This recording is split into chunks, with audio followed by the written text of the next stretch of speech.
2016 is Community Care Options' 25th anniversary, and this video is a look back to the beginning. Company Secretary and Chief Executive Ray Bates, who along with the late John Seddon, set up Community Care Options as a not-for-profit charitable company on behalf of parents of disabled people.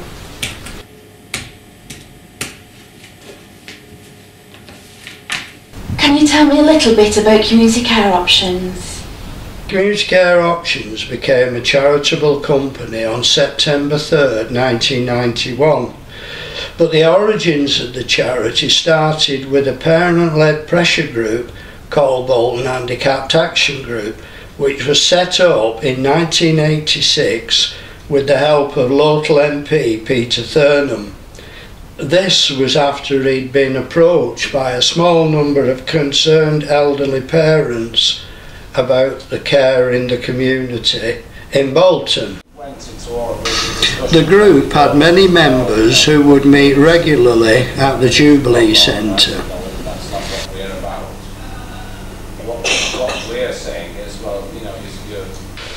During the period 1986 to 89, the new Community Care Act was introduced, and the group were advised by the MP to set up a charitable company. This was to provide services for disabled people in Bolton. The late John Seddon and I spent over 2 years on behalf of the group negotiating with both Bolton Health Authority and Social Services. During that time there were many meetings taking place listening to the views of parents and disabled people about the kind of services they thought were needed. It's time you listen to the parents. You know, for the last 20 or 30 years nobody's ever listened to them. They've been just paid lip service to it. Well actually now, John, to be honest with you, you get the feeling as a parent that you're just a damn nuisance. That's right. It's not only the parents and carers worrying about their sons and daughters, it is the handicapped people themselves worrying about their parents and carers' ability to cope. If we can sort of sum up that the biggest problem you've got is the lack of respite care and long-term care within Bolton. Yes. Because as you see it now, that if anything happens to your parents or they're unable to care for you, you've got to move out of the area. Yeah. And as I see it, that is that is the biggest problem and the biggest worry that you've got every day of your life. Yeah. We were fortunate in being able to go to Brookvale in Prestwich and produce a video showing the type of home and services the group wanted. In Prestwich, the Brookvale Home for Mentally Handicapped People has shown us the excellent facilities and care which it provides. We hope to see this standard in a centre such as this in Bolton. Right.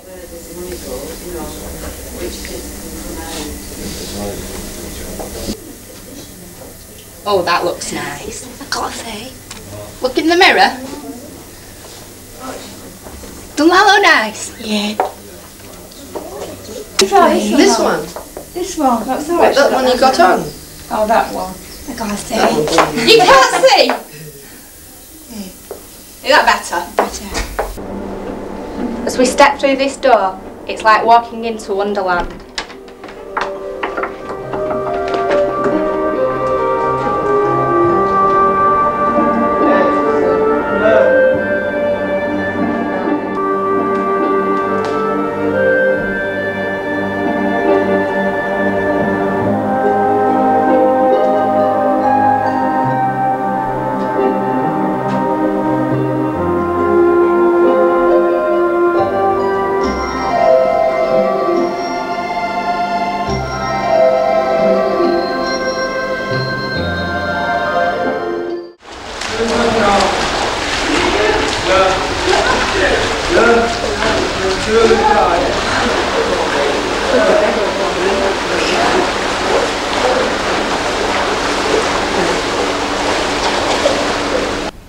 This video was presented to Stephen Dorrell and who was the Under Secretary of State for Health at the time, to show the type of services which could be set up in Bolton.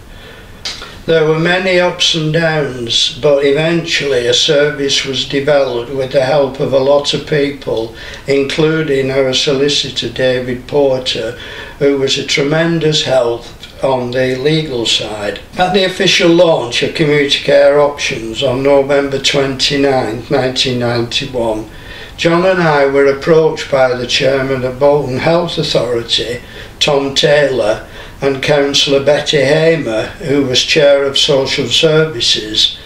This was about running a nursing home for people with learning disabilities in Bolton.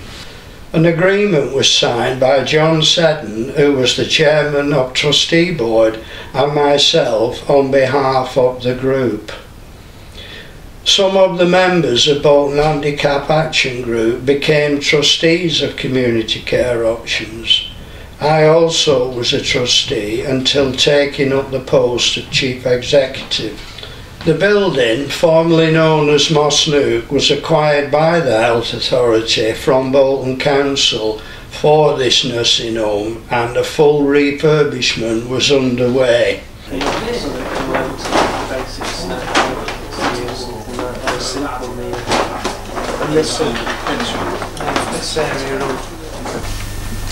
That's what's on the drawings. Those two look the same then. Yeah. Two to go in here. Yeah.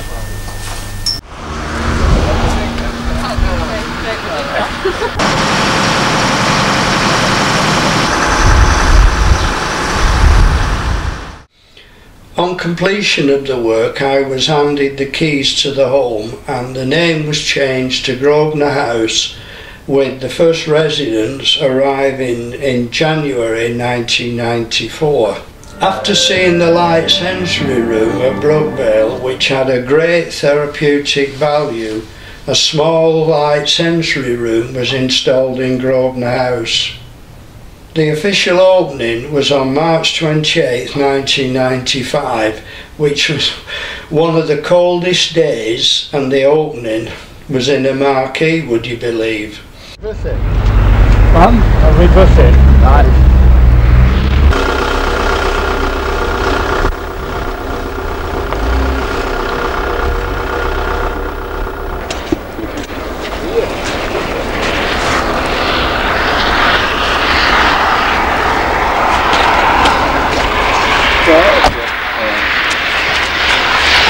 Hello, good morning. Let's go to the first. Which way? This way.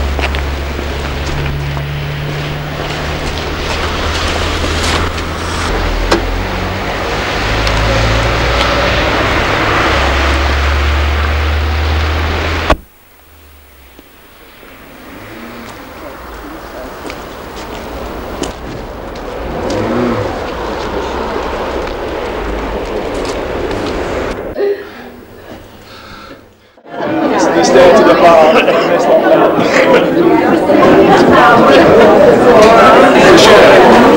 That's the coat of Arthur, and all that represents all the satellite towns that became part of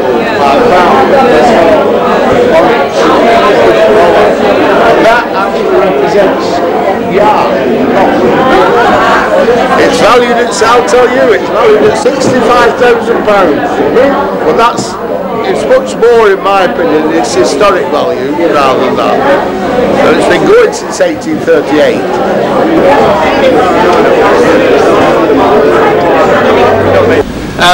Well, first of all, thank you, Mr. Mayor, RS, and ladies and gentlemen, for attending our official opening.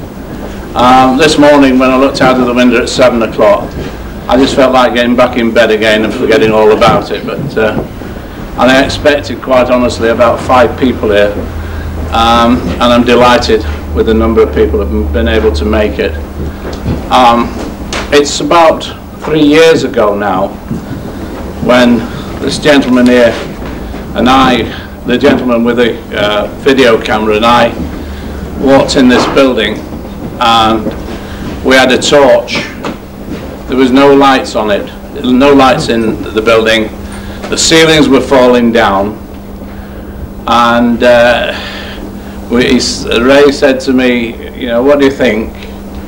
And I said, I think we should run away from it and forget all about it. But by the time that we'd gone out the front door, we said, well, let's have a go. And we did, and consequently, with the help of a lot of people, Grosvenor House is now the building it is. We're very proud of it. And when I say we, I'm talking about the trustees and the parents and the carers of the people of Bolton, who, whether they've got learning disabilities or physical disabilities, that is our group, and we're very proud of it. A lot of work has gone into it, and there's a lot of people I should thank. And if I then can pass over to you, Mr. Mayor, to do the official opening of Grosvenor House. Hopefully the curtain will come back. But don't worry, I did see on the television last night the Queen couldn't open the curtain, so, you know, we do. I don't know. Do anybody know which one? Oh, I know now.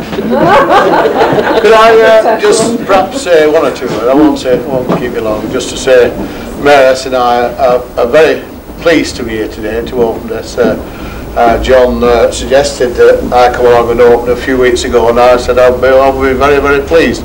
It's nice to see that there's something happening that will improve the environment and the lives of a lot of people, and that is a good thing.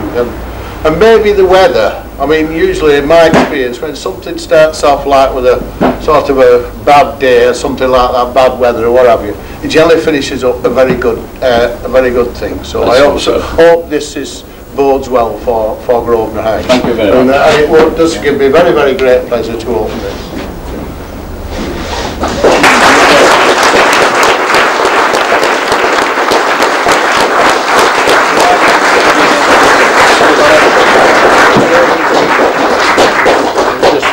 Good lad, come on, lift your head up.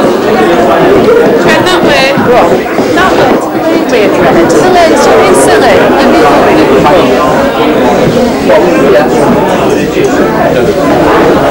Thank you, Trev. And thank you for letting us come to your home.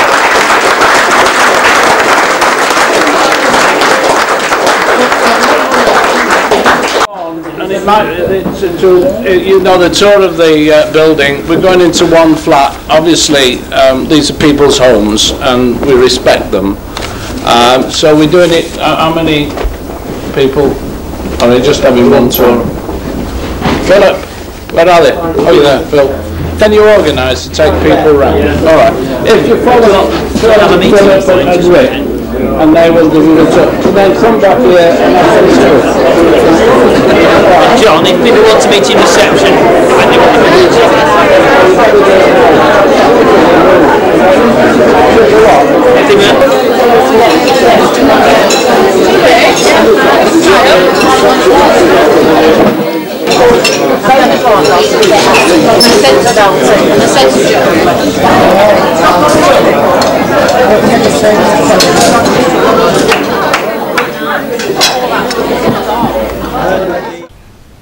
The next project we set up was a short mobility scheme providing free hire of scooters to members when they came into the town centre. This was officially opened on September 14th, 1995. No,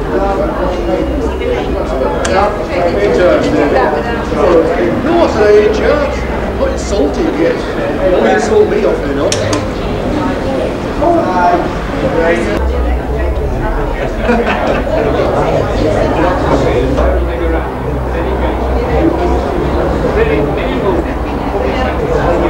Yes. Oh yes.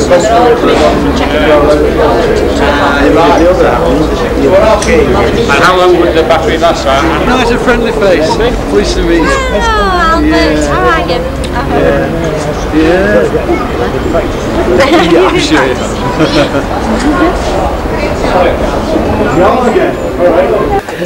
So with no further ado, ladies and gentlemen, we are proud to be associated from a council point of view. A lot of hard work has gone into it, and as many people have been mentioned, I'm sure that will continue and will go from strength to strength. So here we go.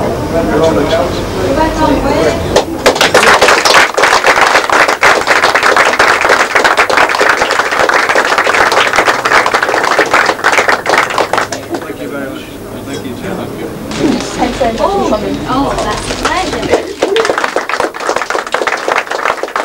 As part of the opening, a shop mobility day took place on the Town Hall Square, with members of other shop mobilities in the Northwest taking part.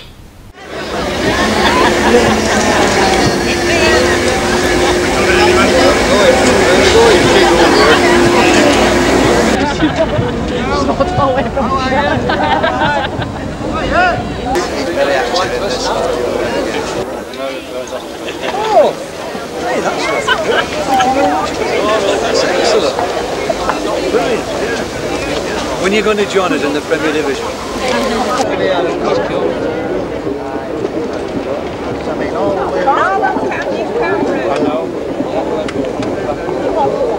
Can I introduce the Mayor of Bolton, who's going to welcome all of you to the town centre. Ladies and gentlemen, it's so great to see you here, and hopefully the weather will continue to hold. I must say a real welcome to people who've actually travelled a fair distance to make their way to Bolton. So welcome from people from Lee, Wigan, Burnley, Chester, Rhyl, Rochdale, Bury, Wrexham and the Wirral. You've made it and we're very pleased to have you here. Bolton is now proud to be associated with shop mobility, and I'm quite convinced that when the majority of the Boltonians see how it works and how well it's appreciated, the independence is great. Thank you very much for coming, and I hope you have a very successful day.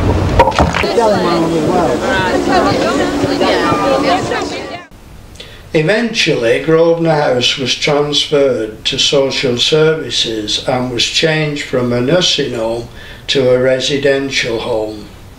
Around 2002, it was decided by the social services that the residents should be transferred to living in the community, and we formed a partnership with ourselves and St Vincent's Housing Association to build properties for the people who were in Grosvenor House. Homes were built at Howard Avenue, Kearsley, Winster Drive, Breakmit, and Embler Walk. John Seddon named a group of flats at Kearsley, Darren Court, after my son Darren. Darren Court still remains our flagship service after 12 years. The last project to be set up was a workshop for short mobility. Eventually this became a centre providing training in a variety of subjects for disabled and disadvantaged people. Courses are for training in woodwork, bricklaying, DIY and IT skills, as well as the workshop for light engineering. After 18 years, our main contract with Bolton Social Services went to a national provider as part of cost cutting by the local authority. So Community Care Options now provide outreach services, and this is sometimes called floating support to disabled people in their own homes.